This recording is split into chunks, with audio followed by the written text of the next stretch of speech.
오라, 우리가 여호와의 산에 올라가서 야곱의 하나님의 전에 이르자. 그가 그의 도를 가지고 우리에게 가르치실 것이라. 우리가 그의 길로 행하리라 하리니 이는 율법이 시온에서부터 나올 것이요 여호와의 말씀은 예루살렘으로부터 나올 것임이라. 하나님은 영이시니 예배하는 자가 영과 진리로 예배할지니라. 아멘.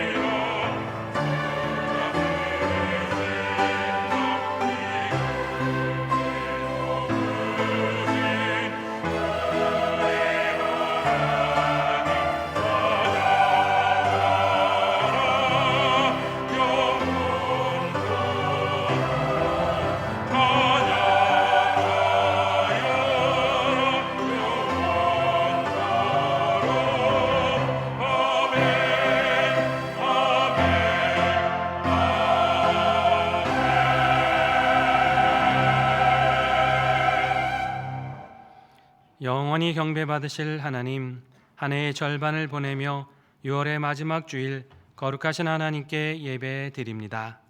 살같이 빠른 세월 속에서도 우리 가정과 교회와 이 나라를 지켜주심을 감사드립니다. 이 시간 우리의 예배를 받으시고 우리 삶에 평강을 주시며 이 땅에 하나님의 축복을 내려 주시옵소서. 예배하는 심령마다 주님이 임재하시는 기쁨을 맛보게 하시고 주님과 동행하는 능력을 힘입게 하여 주시옵소서. 예수님의 이름으로 기원하옵나이다. 아멘. 자리에서 일어나셔서 찬송 19장을 부르시겠습니다.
사랑의 하나님, 존귀하신 하나님께서 죄인된 우리를 찾아오심을 감사드립니다. 그러나 저희들 우리에게 임재하시는 하나님을 존중하지 않았고 사랑하지 않았습니다.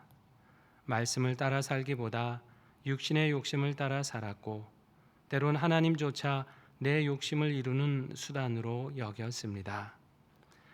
주님은 우리가 순종함으로 이 땅에 주님의 영광을 나타내기를 원하셨는데 우리는 불순종함으로 신앙의 능력을 잃어버리고 이 땅에 살아계신 하나님을 증거하지 못하였습니다.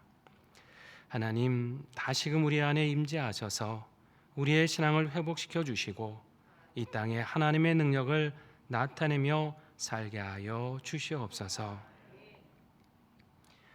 이제 자비하시고 신실하신 하나님의 은혜를 구하며 우리의 죄악을 내어놓고 침묵으로 참회의 기도를 드립니다.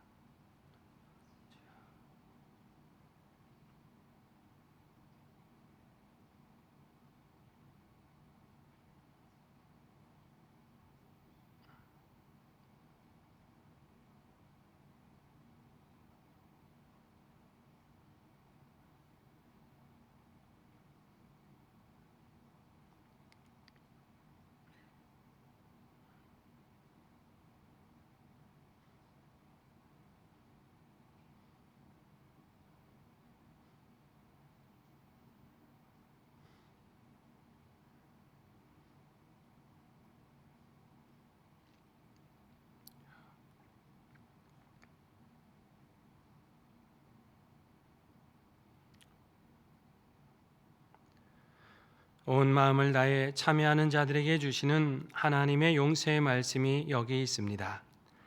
만일 우리가 우리 죄를 자백하면 그는 미쁘시고 의로우사 우리 죄를 사하시며 우리를 모든 불의에서 깨끗하게 하실 것이라.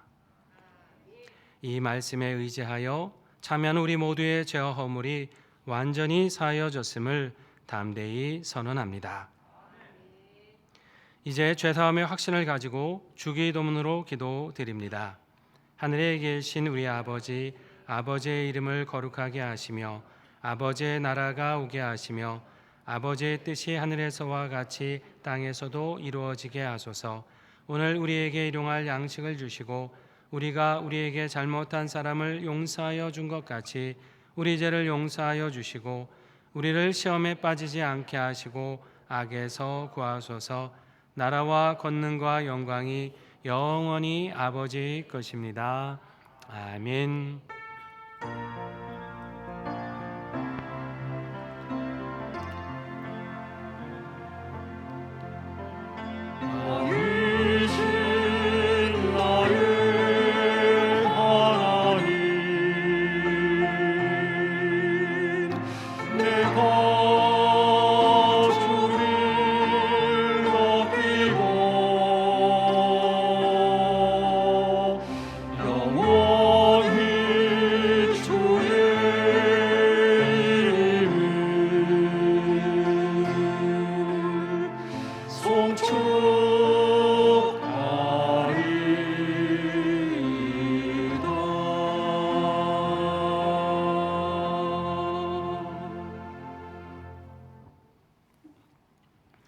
이 시간 기도하실 때 신인율 장로님께서 기도 인도해 주시겠습니다.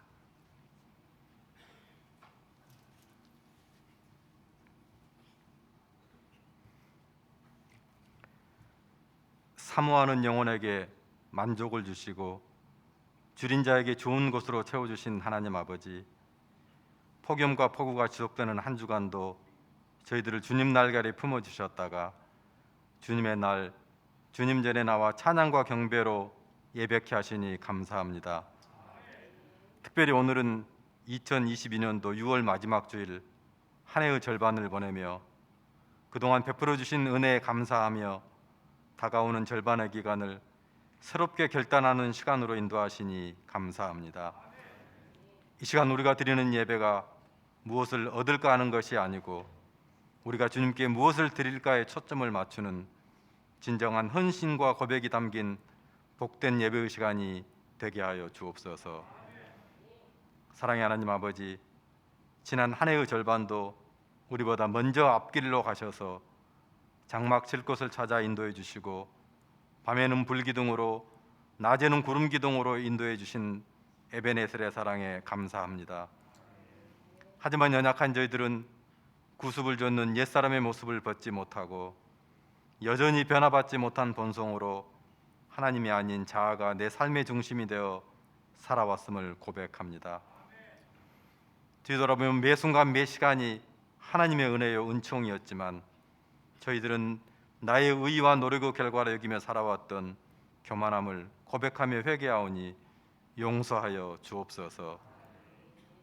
우리의 본향을 향해 나아가는 삶의 여정 중에 광야 길을 지날 때 황량한 광야 그 자체를 바라보지 아니하고 광야에서도 함께 하시는 말씀을 붙들게 하여 주시고 광야 너머에서 우리를 기다리고 계시는 주님을 바라보며 주님과 함께 담대하게 나가게 하여 주옵소서.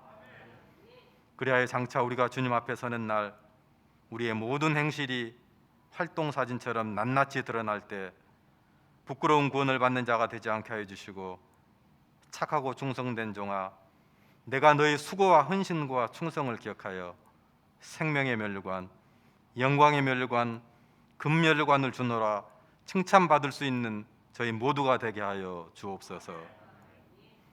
위로자가 되신 하나님 아버지, 이 시간 여러 가지 기도 제목을 가지고 나온 성도들을 위해 기도합니다.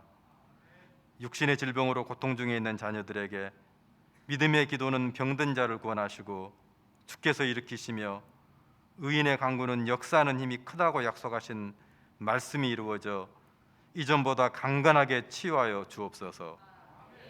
영적인 문제, 인간관계의 문제, 경제적인 문제, 진학과 취업 등 어려운 문제들을 가지고 부르짖어 기도할 때 모든 것이 합력하여 선을 이루는 응답을 받게 하여 주옵소서. 우리가 때로 시험 당할 때에도 감당하지 못할 시험 당함을 허락치 아니하시고 피할 길을 주시고 능히 감당케 하심을 믿고 끝까지 기도하며 나아가게 하여 주옵소서. 6월 호국 보훈회다들을 보내며 믿음의 성도들이 나라와 민족을 끌어안고 기도함으로 이 나라가 하나님이 원하시고 기뻐하시는 대한민국이 되게 하여 주옵소서. 이 시대가 아무리 약하고 어려울지라도 믿음의 자녀들이 깨어 기도할 때 하나님이 들으시고 가장 좋은 방법으로 선한 길로 인도해 주심을 믿고 기도하며 나아가게 하여 주옵소서. 6.25 전쟁과 같은 동족 상잔의 비극이 다시는 이 땅에 발생하지 않도록 지켜주시고 하나님의 계획과 섭리 안에서 평화 통일이 속히 이루어져 북한 땅에도 찬양과 기도가 넘치는 복된 민족이 되게 하여 주옵소서.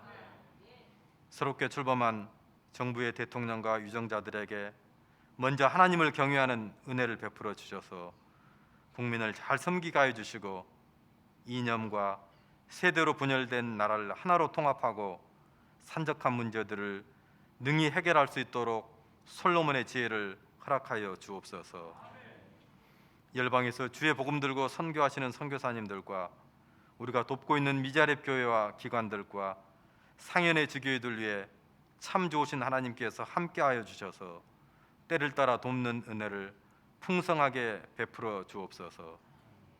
교회 머리가 되신 하나님 아버지, 35년 전 이곳 노원 지역에 상현교회를 세우시고 임마누엘의 축복으로 인도하여 주심에 감사합니다. 영혼을 구원하고 예수 제자 삼는 사명에 힘쓰는 상현교회가 세상 끝날까지 구원의 방주의 사명을 잘 감당케 하여 주옵소서. 상현교회에 속한 모든 지체들이 겸손과 온유와 오래 참음으로 사랑 중에 서로 용납하고 이 시대를 본받지 아니하고 오직 마음을 새롭게 함으로 하나님이 기뻐하시고 온전한 뜻이 무엇인지 분별하는 구별된 성도들과 구별된 상현교회가 되게 하여 주옵소서. 그리하여 우리 상현교회가 지역교회를 넘어 한국교회와 세계교회를 섬기게 하여 주시고 세계에서 가장 큰 교회는 아닐지라도 하나님 보시기에 가장 좋은 교회, 미리 가보는 천국의 교회가 되게 하여 주옵소서.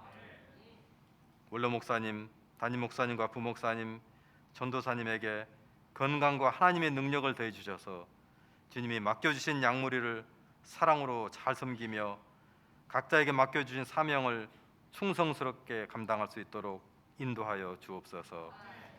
담임 목사님께 성령의 임재와 말씀의 능력과 사랑의 은사를 충만하게 허락해 주셔서 오랜 기간 기도로 준비하신 목회의 비전들이 옥토에 뿌리를 내리고 풍성하게 열매를 맺음으로 상현교회가 더욱 든든하게 세워져 나가게 인도하여 주옵소서. 담임 목사님 강단에서 말씀을 선포해 주실 때 성령님이 친히 역사해 주셔서 가물어 메마른 우리의 심령에 은혜의 담비의 말씀이 되어 30배, 60배, 100배의 결실을 맺게 해주시고 우리는 그 말씀에 순종하고 힘을 다해 실천함으로 날로 어두워져가는 세상을 밝히는 빛과 소금의 역할을 감당하며 살아가게 도와 주옵소서. 할렐루야 찬양대원들이 정성을 다해 드리는 찬양을 주님 기뻐 받아 주셔서 여호와 영광이 이곳에 가득하게 하여 주시고 대원들의 삶의 매 순간순간들이 여호와를 찬양하는 복된 삶이 되게 하여 주옵소서. 이 시간 이 예배를 위해 보이지 않는 곳에서 헌신하는 손길들을 기억하여 주시고 물이 마르지 않는 샘과 물된 동산의 축복으로 가득 채워 주옵소서. 이 모든 말씀 나를 주에서 권해 주신 우리 구주 예수 그리스도의 이름으로 기도하옵나이다. 아멘.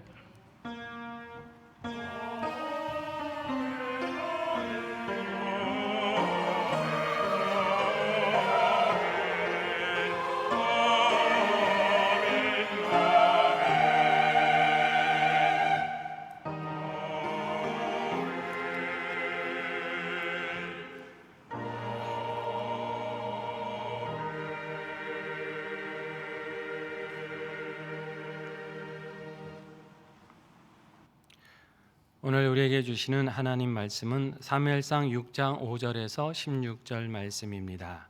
구약 성경 416면입니다.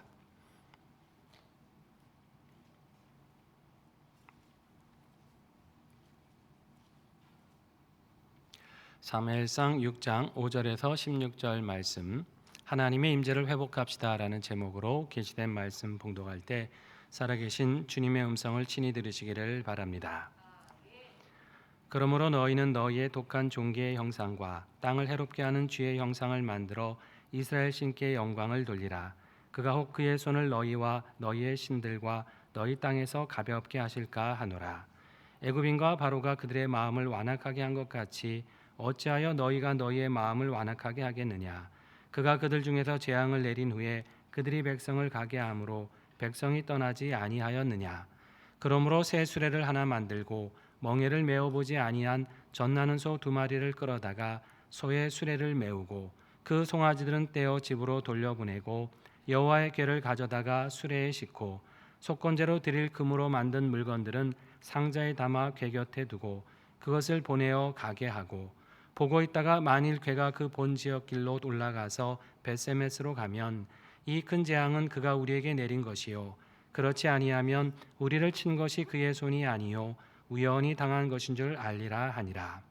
그 사람들이 그같이 하여 젖나는 소 2를 끌어다가 수레를 메우고 송아지들은 집에 가두고 여호와의 궤와 및 금지와 그들의 독종의 형상을 담은 상자를 수레 위에 실으니 암소가 벳세메스 길로 바로 행하여 대로로 가며 갈대 울고 좌우로 치우치지 아니하였고 블레셋 방백들은 벳세메스 경계산까지 따라가니라.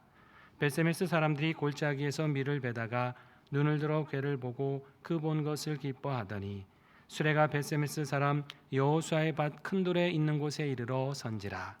무리가 수레의 나무를 패고 그 암소들을 번제물로 여호와께 드리고 레위인은 여호와의 궤와 그 궤와 함께 있는 금 보물 담긴 상자를 내려다가 큰 돌 위에 두매 그날에 벳세메스 사람들이 여호와께 번제와 다른 제사를 드리니라.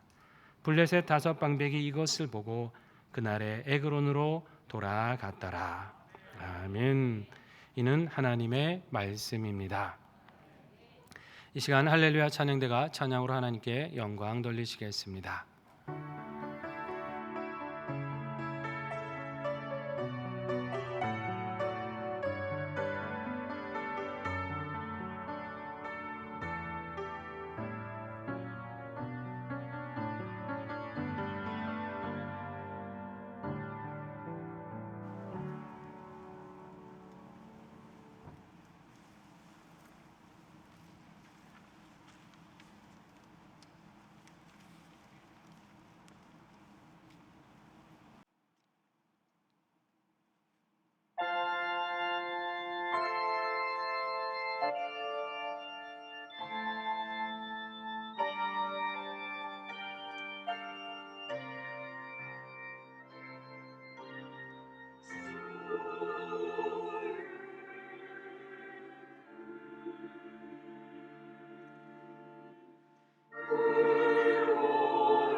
수가 나를 애워싸고 바람이 넘쳐도 거짓된 세상 날 감싸고 주의 진리를 살아 모든 것을 잊으셨네.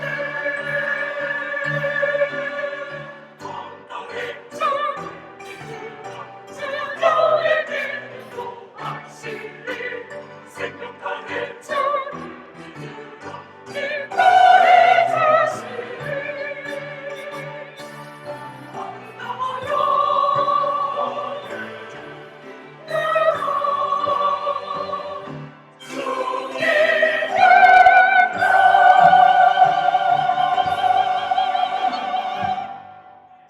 아멘.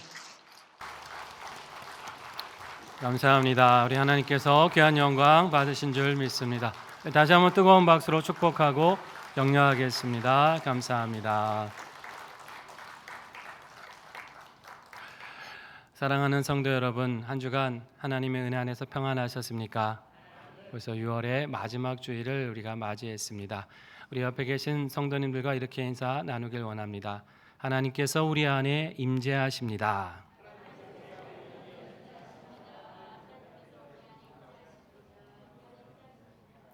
하나님이 임재하신다는 건 그분이 우리와 동행하신다는 것이고요. 수많은 은혜와 능력을 주신다는 뜻입니다. 이 임재하심과 늘 동행하시는 성도들 되셔서 하나님의 놀라운 은혜를 날마다 누리시기를 주의 이름으로 축복합니다.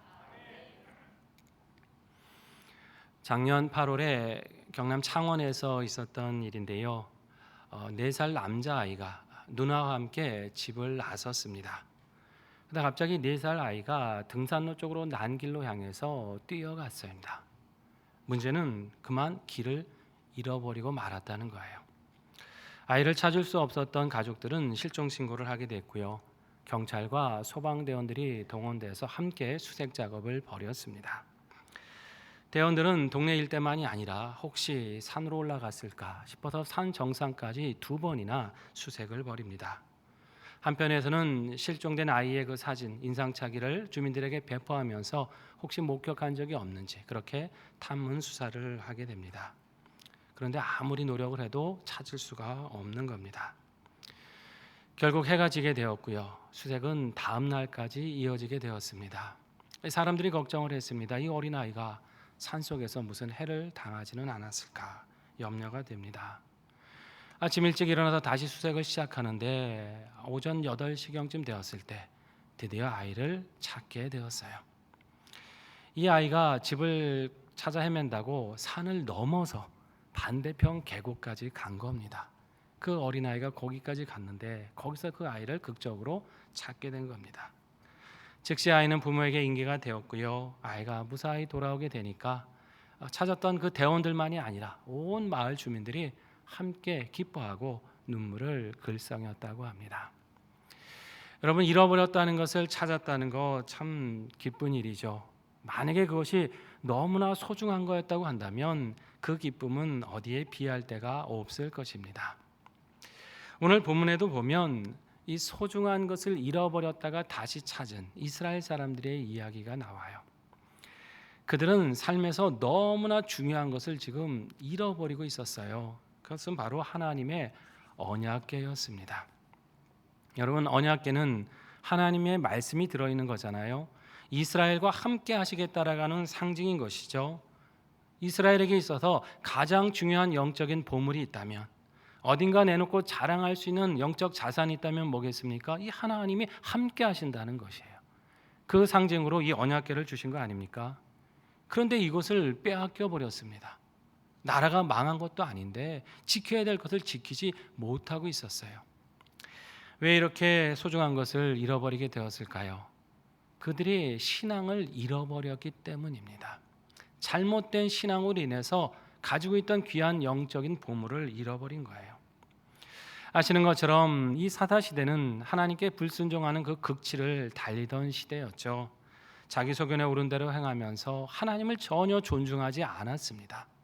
하나님을 하나님으로 경배해야 되는데 삶에서 완전히 무시했어요. 내 삶의 욕구를 채우는 일이 중요했고 그걸 위해서라면 하나님도 얼마든지 이용하고 얼마든지 저버릴 수 있다고 생각한 시대가 바로 이 시대입니다. 그런 시간이 길어지니까 하나님께서는 때마다 이 민족을 들어서 이스라엘을 징계하시지 않습니까? 돌아와라. 너희가 깨닫고 나를 경배하라고 그렇게 하나님은 수없이 권면을 하십니다. 그렇게 들어 사용하셨던 민족 중에 블레셋이라고 하는 민족도 있었죠.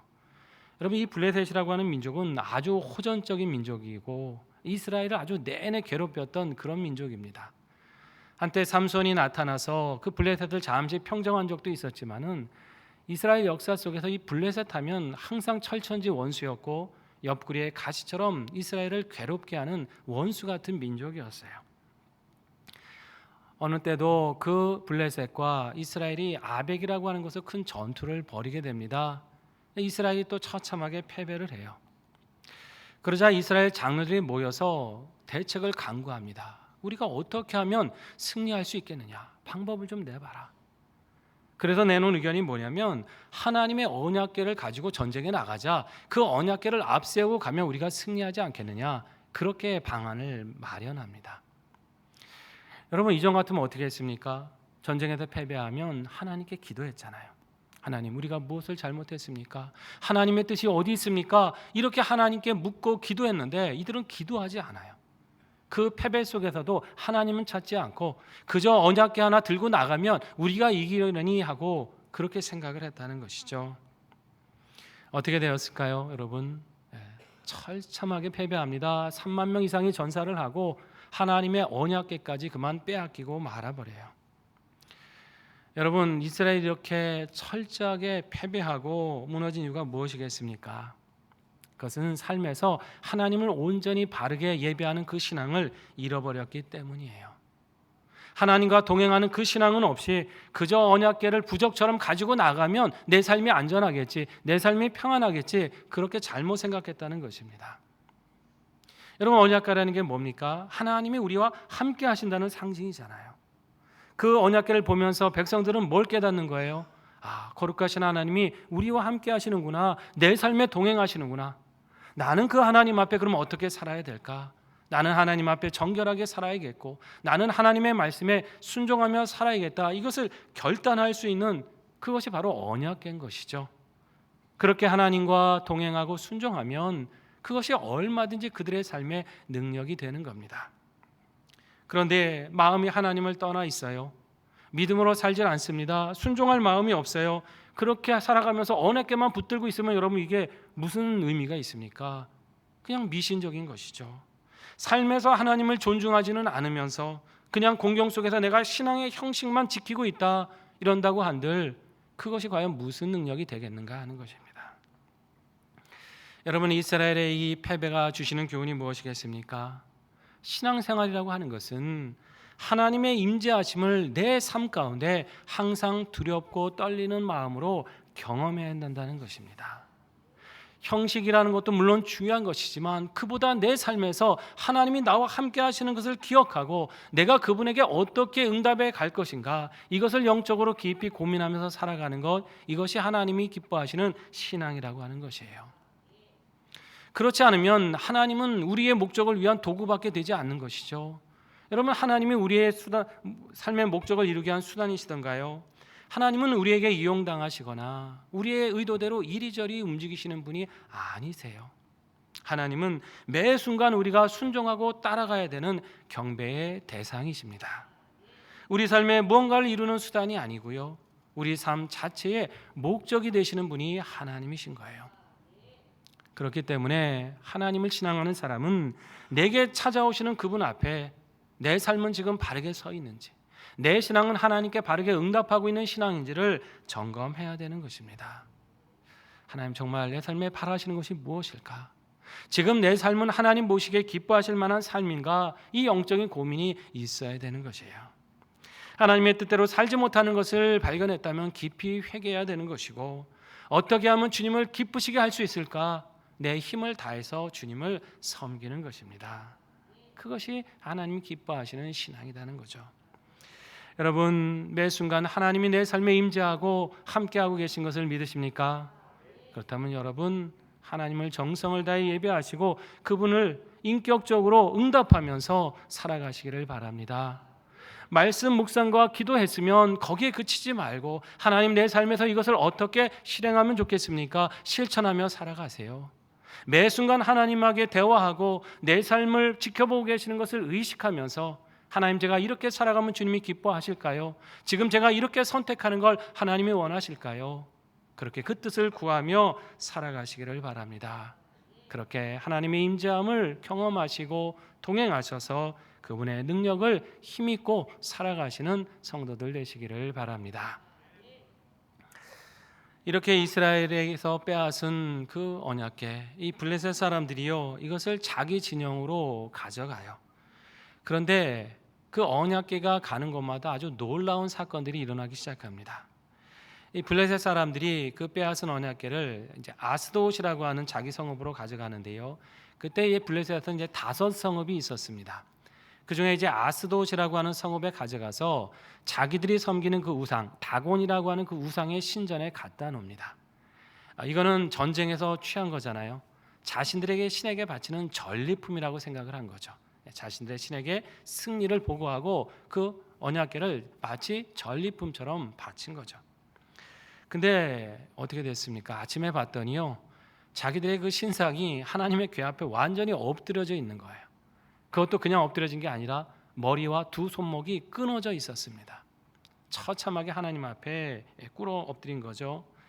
뿐만 아니라 이 아스돗 성읍에 독한 전염병이 돌기 시작합니다. 너도 나도 이 독한 독종 때문에 사람들이 고통을 당하기 시작해요. 그래서 저 법궤 때문인가 보다 이래서 사람들이요 그 언약궤를 다른 곳으로 보내버립니다. 그런데 그 언약궤가 가는 도시마다 똑같은 재앙이 임하는 것입니다. 그러기를 무려 7개월 동안 고통을 당했어요. 그러다 보니까 견디다 못한 이 블레셋 방백들이 모여서 회의를 하죠. 이거 아무래도 저 궤 때문에 그런 것 같으니까 원래 있던 곳으로 돌려보내는 게 좋지 않겠느냐, 방법을 한번 찾아보자, 이렇게 이제 의논을 하는 거예요. 바로 이제 본문에 읽으신 말씀이 이 언약궤를 어떻게 돌려보낼까 하는 그 방안을 논의하는 내용입니다. 이 방백들이 블레셋의 복술자, 나름 그 점을 잘 본다고 하는 그 복술자들을 다 불러 모으죠. 그리고 그들에게 방법을 물어요. 이 복술자들이 말하기를 당신들이 이스라엘의 그 신의 궤를 돌려보내려면 거저 그냥 보내서는 안 되고 속건제를 드려야 된다, 이렇게 얘기를 합니다. 이 속건제라는 제사 뭔지 아시죠? 성물을 잘못 다루었을 때, 성스러운 물건을 부지 중에 잘못 다룬 것을 하나님 앞에 회개하면서 드리는 제사가 속건제 아닙니까? 이들이 지금 이방인 점술가들입니다. 점치는 사람들이에요. 근데 이스라엘의 하나님을 살아있는 신으로 지금 인정하고 있다는 것이죠. 당신들이 신에게 잘못했기 때문에 예물을 드려서 속죄를 해야 이 재앙이 물러갈 거다. 지금 이렇게 방도를 얘기하고 있는 것이죠. 물론 이들이 뭐 하나님을 믿겠다는 의도로 얘기를 한 게 아니죠. 그 진노가 풀려서 재앙이 그치기를 원하는 마음으로 이 얘기를 한 거예요. 재미있는 것은 뭐냐면 이들이 이렇게 말하면서 그렇게 하나님께 제사를 드리면 이 병이 나을 수 있다라고 믿고 있었다는 것이에요. 당신들이 속건제를 드리고 하나님께 제사하면 이 병이 물러갈 거다, 이렇게 믿고 얘기했다는 거예요. 하나님을 믿지 않는 백성 아닙니까? 근데 하나님의 능력을 인정하고 있어요. 여러분, 반면에 이스라엘은 지금 어떤가요? 하나님을 아예 무시하고 살았잖아요. 말씀을 믿기는커녕 말씀 다 내버리고 하나님의 임재를 무시하고 자신들의 뜻대로 살지 않았습니까? 전쟁과 공격의 위기 가운데도 하나님께 부르짖기는커녕 원망하고 불평하고 자기들의 힘만으로 이겨보려고 하다가 더 고통을 당하고 있지 않습니까? 이방인은 하나님의 능력을 지금 인정하고 얘기하는데 정작 하나님의 백성은 하나님의 능력을 안 믿고 있다는 거예요. 여러분, 이게 얼마나 불행이고 이게 얼마나 부끄러운 일입니까? 하나님은 이방인에게는 능력 있는 신으로 지금 인정받고 계시는데 정작 마땅히 섬김을 받아야 될 그 백성으로부터는 올바른 섬김을 받지 못하고 계시다는 것이에요. 여러분, 이게 얼마나 모순된 상황이고 얼마나 이게 불행한 사건입니까? 세상 사람들이 하나님의 존재를 인정하고 그분의 능력을 놀려드리고 있는데 정작 믿는다는 사람들이 하나님의 능력을 믿지 않고 자기 뜻대로 살아간다면 이것이 지금 이 시대의 사건과 다를 바가 없다는 거죠. 여러분 뿐만이 아닙니다. 이 블레셋 사람들은요, 이스라엘이 잊어버리고 있었던 하나님의 구원 역사, 이전에 베푸셨던 놀라운 이적을 생생하게 기억을 합니다. 본문 6절 말씀을 한번 보십시오. 한번 같이 읽어볼까요? 애굽인과 바로가 그들의 마음을 완악하게 한 것 같이 어찌하여 너희가 너희의 마음을 완악하게 하겠느냐? 그가 그들 중에서 재앙을 내린 후에 그들이 백성을 가게 함으로 백성이 떠나지 아니하였느냐? 아멘. 여러분, 지금 이건 이스라엘 사람들이 한 얘기가 아니에요. 블레셋 복술가들이 하는 얘기예요. 여러분, 이 말이 무슨 뜻인지 아시겠죠? 이런 얘기죠. 생각해봐라. 예전에 하나님이라고 하는 저 신이 애굽에 재앙을 내렸다. 바로가 완악하게 해서 고집 부렸을 때 하나님이 큰 재앙을 내려서 그들이 고통을 당했다. 그리고 나서 이스라엘이 떠나지 않았느냐? 만약에 우리가 지금 마음을 완악하게 한다면 하나님이 이 재앙을 우리에게 그대로 내리실 거 아니냐? 그러니까 이 재앙을 당하지 않도록 마음을 완악하게 하지 말고 하나님의 진노를 풀어드려야 된다. 지금 이 얘기를 하고 있다는 것이에요. 여러분, 사실 이런 얘기는 누가 먼저 해야 되는 겁니까? 이스라엘 백성들이 해야 되는 것이죠. 왜 우리가 이런 고통을 당하고 있냐? 왜 우리가 지금 이렇게 어렵게 살아가고 있냐? 우리가 하나님을 떠났기 때문이다. 이전에 하나님이 놀라운 역사로 우리를 구원하지 않으셨느냐?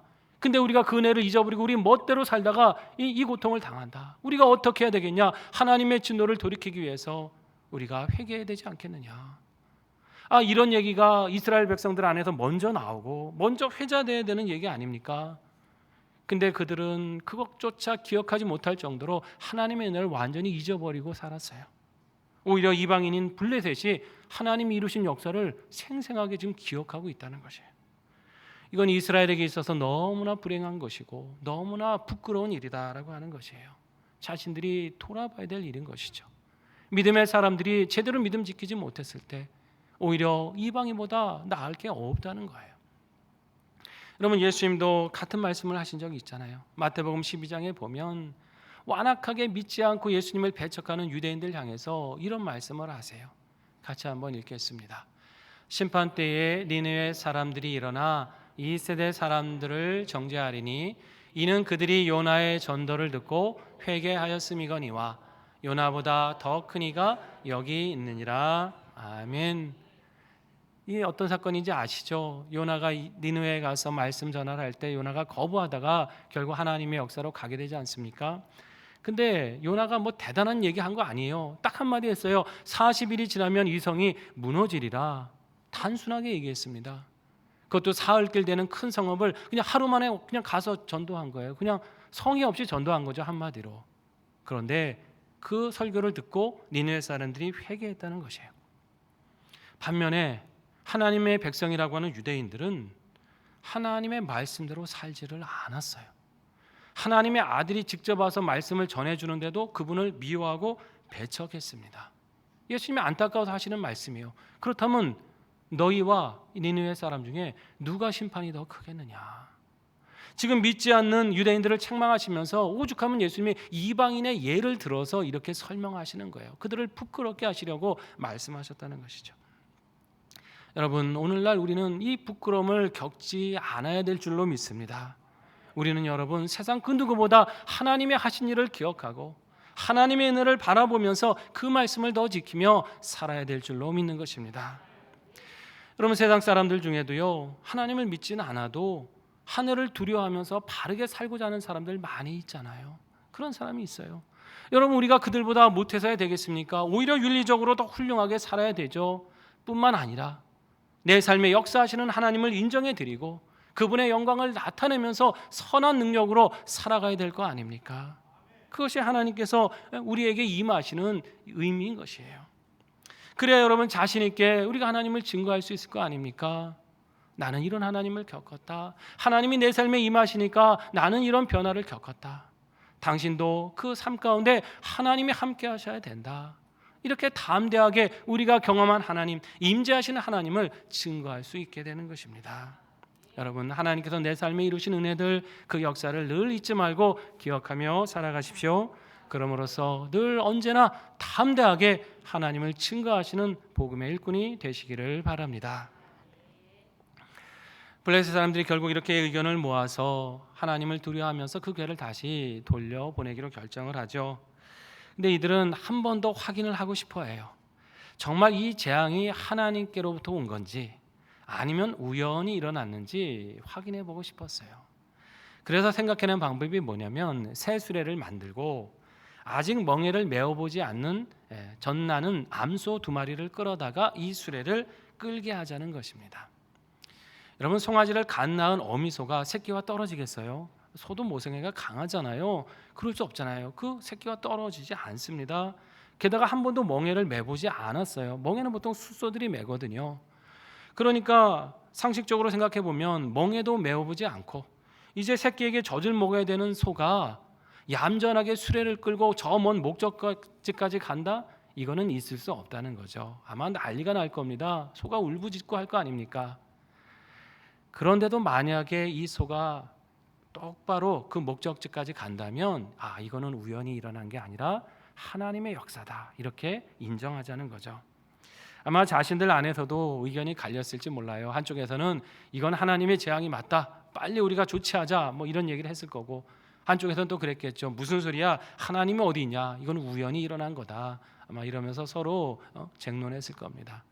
어쩌면 오늘날의 상황하고도 비슷하죠. 하나님의 역사를 믿는 사람, 그 은혜를 믿고 그것을 얘기하는 사람과 무슨 소리냐고 하나님은 없다고 생각하면서 그 역사를 부정하는 그런 사람들이 여전히 이 시대도 있는 거 아닙니까? 중요한 건 뭐냐면 자신이 하나님을 부정한다고 해서 하나님이 계시지 않는 것이 아니라는 거예요. 자신이 하나님의 역사를 경험하지 못했다고 해서 하나님이 이 시대에 역사하지 않으시는 게 아니라는 것입니다. 그것을 깨달아야 되는 거죠. 여러분, 결과가 어떻게 되었을까요? 이 암소 2마리가요 목적지까지 좌우로 치우치지 않고 똑바로 그 수레를 끌고 갑니다. 지금 새끼하고 떨어진 슬픔에 막 울부짖고 가면서도 다른 길로 곁길로 가지 아니하고 그 목적지까지 그대로 그 걸음을 흐트러뜨리지 않고 가는 거예요. 그럼 이게 우연이 아니라 하나님의 역사인 것이죠. 블레셋 사람들은 결국 하나님의 그 역사를 깨닫게 되고 자기들에게 돌아가려 되고요. 베세메스 사람들, 이스라엘 사람들에게는 다시 하나님의 괴가 돌아오는 사건이 됩니다. 추수하다가 이 사람들이 이 괴를 만나게 되죠. 여러분, 얼마나 놀랍고 기뻤겠습니까? 완전히 잃어버렸던 그 하나님의 괴를 다시 만나게 되었을 때 그들은 너무나 감사함으로 이렇게 행합니다. 여러분, 14절과 15절 말씀을 한번 보겠습니다. 같이 읽습니다.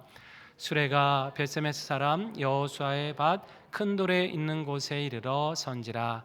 무리가 수레에 나무를 패고 그 암소들을 번제물로 여호와께 드리고 레위는 여호와의 궤와 그 궤와 함께 있는 금봄을 담긴 상자를 내려다가 큰 돌 위에 두매. 그날에 베세메스 사람들이 여호와께 번제와 다른 제사를 드리니라. 아멘. 이스라엘이 하나님의 궤를 빼앗겼을 때 그들은 이가봇이라고 탄식을 했었습니다. 하나님의 영광이 떠났다, 그런 뜻이에요.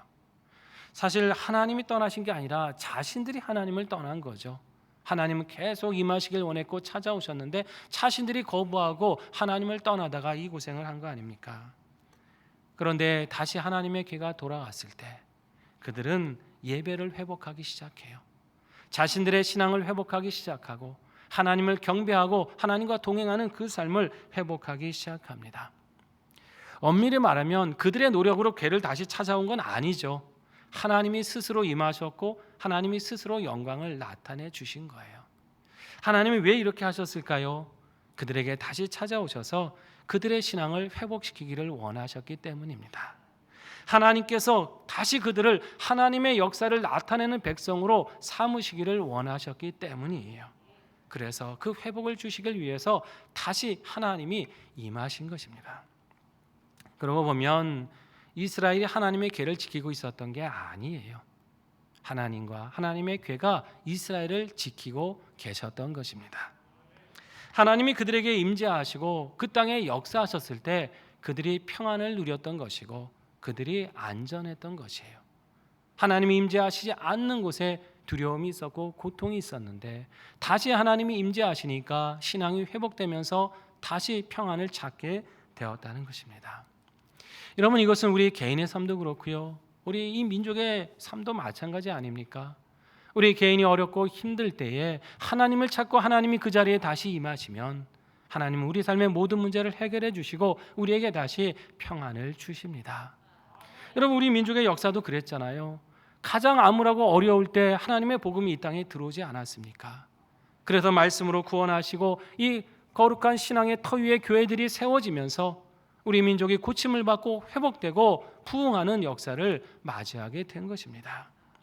하나님이 임재하시는 그 자리가 축복의 자리가 되는 것이고 하나님이 역사하시는 그 시대가 축복의 시대가 되는 것입니다. 여러분, 하나님께서 우리에게 임재하신다, 이게 어떤 뜻일까요? 그것은 하나님께서 우리 믿음의 사람들을 통해서 그 살아계신 영광을 나타내기를 기뻐하신다는 말씀입니다. 하나님이 이 땅에 역사하셔야 되겠는데, 귀한 능력을 나타내셔야 되겠는데 누구를 통해서 하신다는 거예요? 하나님을 찾고 그 임재를 경험하고 누리는 믿음의 사람들 통해서 하시기를 기뻐하신다는 것이에요. 우리가 말씀으로 순종하는 그 자리에 하나님께서 응답해 주십니다. 우리가 기도로 부르짖는 그 현장에서 하나님은 놀라운 이적을 행하시는 것입니다. 오늘 우리는 이 시대에 내 삶에 하나님의 임재하심이 풍성하시도록, 정말 이 땅에 하나님이 임재하시도록 사모하면서 기도해야 되는 것입니다. 말씀 보고 기도했으면 그 뜻대로 살아가기에 힘써야 되는 것이에요. 내 삶의 매 순간에서 하나님이 나와 동행하고 계신 것을 의식하면서 그 하나님 앞에 응답하며 살아가야 되는 것입니다. 내 가정에서 하나님, 내가 여기서는 어떻게 살아야 될까요? 내 직장 속에서 하나님, 저는 여기서 어떤 일을 행하며 주님을 기쁘시게 해야 될까요? 내가 만나는 모든 만남의 관계 속에서 하나님, 내가 무슨 말을 하고 어떤 행동을 할 때 하나님께서 함께 하시는 이 복된 자리가 될 수 있을까요? 늘 모든 순간에 묻고 기도하면서 그 뜻대로 살아가야 되는 것입니다. 어쩌면 오늘날의 많은 문제들은요, 하나님을 하나님으로 모시지 못한 데서 생겨나는 거예요. 우리가 하나님을 정말 하나님으로 존중하고 모셔드리면 하나님께서는 우리의 삶을 온전히 회복해 주시는 겁니다. 우리가 경건한 떨림으로 하나님을 순종하고 주님이 받으실 영광을 제대로 받으시도록 살아간다고 한다면 하나님께서는 우리에게 항상 임하시고 역사하여 주실 것입니다. 내 삶의 아픔을 치료해 주실 것이고 이 땅의 모든 문제를 고치시고 회복해 주실 것입니다. 사랑하는 성도 여러분, 내 삶에 항상 찾아오길 원하시고 또 임재하길 원하시는 하나님을 마음 중심에 모시고 늘 주님의 뜻대로 순종하며 살아가시기를 바랍니다. 그럼으로써 그렇게 하나님의 임재를 늘 회복해가는 그 신앙으로 살아가셔서 주께서 동행하시는 기쁨을 누리시고 주님이 이루어 가시는 선한 역사를 이 땅에 함께 이루어 가시는 하늘나라 백성들 되시기를 주의 이름으로 축원합니다. 함께 기도하겠습니다. 결단하며 이 시간 하나님 앞에 기도할 텐데요. 하나님, 하나님의 임재하심을 늘 사모하고 회복하는 신앙이 되게 하여 주시옵소서. 내 삶에 하나님을 하나님 되게 모셔드리고 주님으로 인한 평안과 그 능력을 누리게 하여 주시옵소서. 우리 안에 하나님께서 살아 역사해 주시기를 원합니다. 우리 안에 역사하신 하나님께서 이 땅에 그 살아계신 영광을 나타내 주셔서 선한 역사를 이루시고 어그러진 사회를 하나님의 말씀으로 온전히 고쳐 주시옵소서. 이 시간 함께 반주에 맞춰 결단하며 기도하겠습니다. 아버지, 주옵소서. 주옵소서.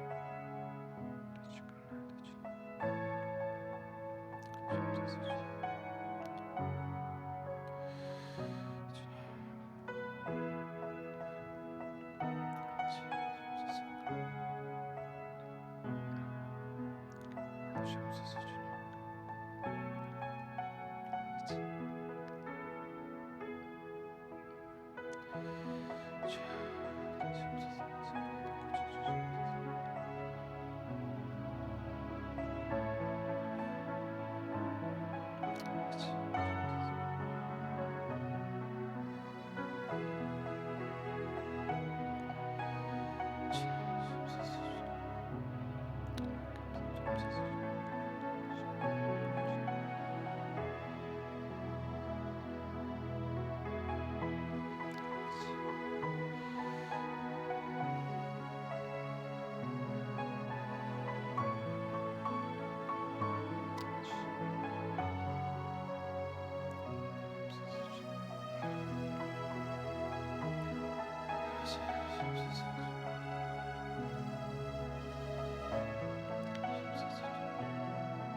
거룩하신 하나님, 우리와 늘 함께 하시고 임재하여 주시는 줄 믿습니다. 하나님의 거룩하신 임재를 늘 존중히 여기고 두렵고 떨리는 마음으로 그 말씀 순종케 하셔서 이 땅에 살아계신 하나님의 역사와 영광을 나타내며 살아가는 자녀들이 되게 하여 주시옵소서. 예수님의 이름으로 기도드립니다. 아멘. 찬송가 446장 3절까지 부르시겠습니다.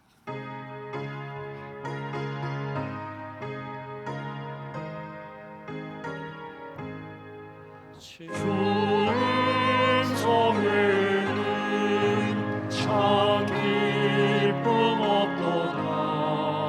날 사랑하신 주 늘 계시옵소서. 기쁘고 기쁘도다. 항상 기쁘도다.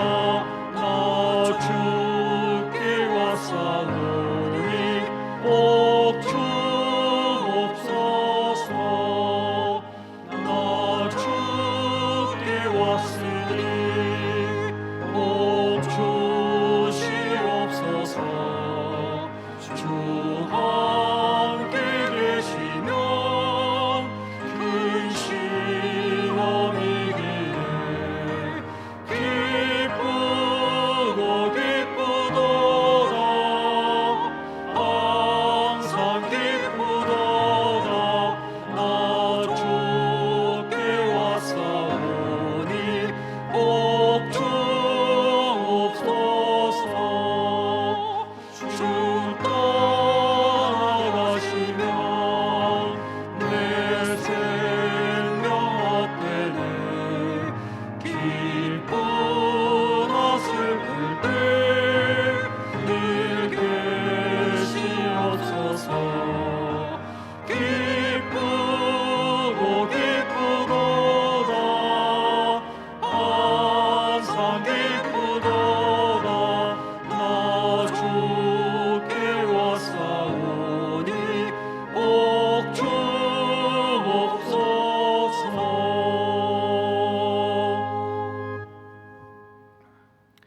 거룩하신 하나님, 우리의 죄와 연약함에도 늘 우리와 함께 하심을 감사드립니다. 우리에게 임재하시는 주님을 마음과 정성을 다해 존중하며 사랑하게 하시옵소서. 그렇게 죄로 향하던 우리의 심령이 고침을 받아 주님께 순종하게 하시고, 주께서는 우리의 신앙을 보시고 하나님을 대적하는 죄악 가득한 이 땅을 선하신 능력으로 회복시켜 주시옵소서. 하나님, 신앙과 양심의 자유를 제한하고 죄악된 문화를 조장하는 포괄적 차별금지법의 입법을 막아주시고, 같은 사상으로 우리 다음 세대를 미혹하는 서울 학생 인권 조례도 폐지되게 하여 주시옵소서. 교회와 성도들이 깨어 기도하게 하시고 국민들에게도 선악을 분별하는 안목을 주셔서 다시는 이런 죄악된 법들이 이 땅에 틈타지 못하도록 역사하여 주시옵소서. 이 나라의 민족이 하나님의 은혜를 받는 나라 되길 원합니다. 위정자와 국민들 하나님을 두려워함으로 하나님 앞에 경건한 마음으로 살아가게 도와주셔서 하나님이 고치시는 민족 되게 도와주시고, 안보를 지켜주시고 안정대 속에 하나님의 축복 가운데 번영함으로 세계 열방을 복음으로 섬길 수 있는 나라 될 수 있도록 은혜 내려 주시옵소서. 하나님, 다음 달부터 있게 될 우리 자녀들의 성경학교와 수련회에 함께해 주시기를 기도합니다. 영적으로 혼란하고 타락한 이 시대, 말씀과 기도로 우리 자녀들 굳게 무장되게 하여 주시고, 하나님 주시는 비전과 지혜로 이 땅에서 주님의 뜻을 선하게 이루어가는 하늘나라 일꾼으로 성장시켜 주시옵소서. 수고하는 모든 교역자들, 교사들에게 강건함을 주시고, 주님의 나라 위에 헌신할 때 그 삶의 자리를 평안과 형통함으로 인도하여 주시옵소서. 이 시간 모든 것 감사하며 귀한 정성을 담아 예물 드립니다. 물질만 아니라 우리의 몸과 마음도 함께 드리오니 드린 모든 것으로 하나님의 선한 나라를 이루어가여 주시고, 우리 삶에는 때마다 필요한 양식을 공급하여 주시옵소서. 우리 자녀들이 살아갈 시대를 위해서 기도합니다. 학업의 현장을 늘 지켜주시옵고 그 취업의 문을 열어주시옵소서. 결혼과 태열매를 위해 기도할 때 만남의 축복으로 응답해 주시고 군복무로 유학으로 출타한 자녀들 안전과 건강을 지켜주시옵소서. 우리 성도들의 간절한 기도의 제목 응답해 주시옵고 특히 육신의 질병으로 기도하는 성도들에게 치유의 은총을 베풀어 주셔서 하나님의 살아 역사하심을 그 삶으로 증거하게 하여 주시옵소서. 다시금 말씀 의지하며 세상에 나아갑니다. 우리 삶에 늘 임재하시는 하나님과 동행하게 하셔서 담대함으로 승리케 하여 주시고 더 복된 하반기를 맞이할 수 있도록 친히 인도하여 주시옵소서. 예수님의 이름으로 봉헌기도 드립니다. 아멘.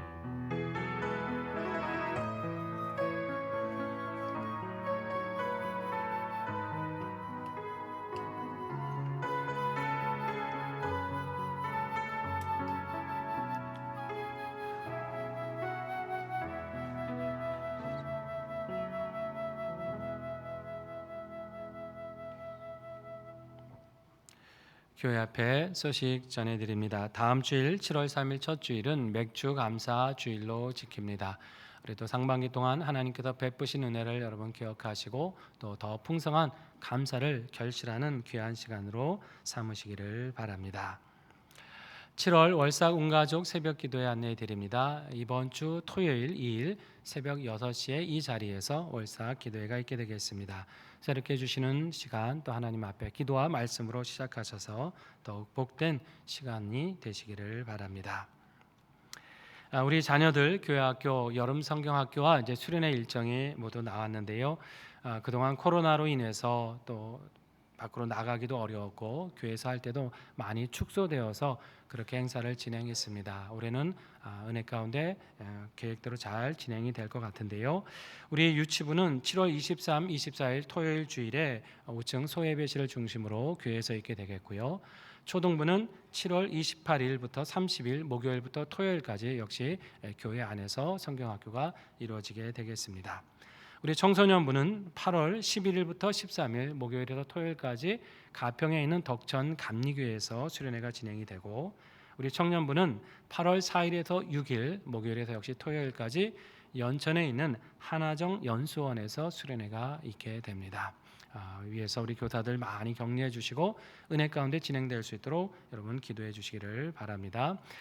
특별히 우리 다음 주하고 7월 둘째 주, 첫째, 둘째 주는 각 부서에서 성경학교 또 수련회 이렇게 홍보도 하고 또 후원과 기도 요청을 하는 그런 행사를 로비에서 가진다고 합니다. 여러분 기쁜 마음으로 또 격려해 주시고 함께 동참해 주시기를 바랍니다. 2022년 우리 안수 집사의 모임이 있습니다. 예배 및 간담회가 있는데요. 오늘 예배 마치고 오후 2시 30분에 6층 미션으로 해서 있게 되겠습니다. 우리 안수 집사님들 기억하시고 참여해 주시기를 바랍니다. 이제 자리에서 일어나셔서 446장 4절을 부르시겠습니다.